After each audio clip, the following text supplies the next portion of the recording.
Pasok mga kaibigan na. Tingnan natin kung sino ang benamano.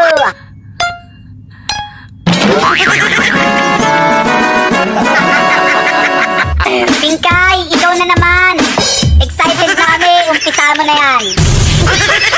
Para ipangalandakan ninyo na inutil at walang silbi ang Blue Ribbon Committee, shut the F up. Let us now resume our hearings. Aba, taray ni Pinkay ah. Ang aga-aga, imbierna ka. Yung blue ribbon mo, wala daw silbi. Mga bruwa yun ah. Sabunutan mo nga, ang lakas ng real talk ah.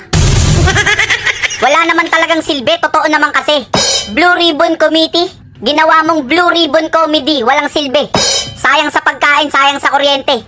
Buti sana kung ikaw nagbabayad dyan, kaso kami. Gawin mo, ibalik mo kay Senator Marcoleta para magkasilbi. Hindi yung magagalit ka dyan para kang baklang nagbayad ng tsorva tapos inistapan ng lalaki.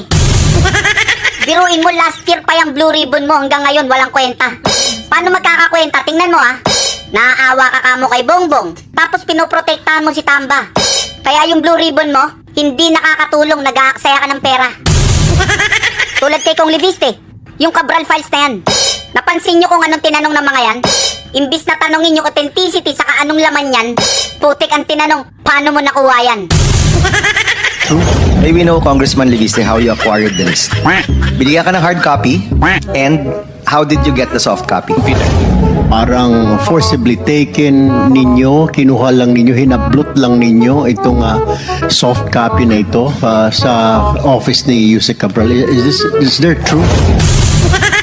Forcibly taken, hinablot, yung mga tanungan mo, bendalo, walang katuturan. Ang alamin nyo kung anong laman yan, kung anong mga pangalan nyo nandiyan, at kung sino-sino magnanakaw, mandurugas, mandarambong yung nasa files na yan. Walang yung tanungan yan, hinablot lang. Ikaw dapat ang hablutin, tapos pauwiin na lang. Galing yun, no?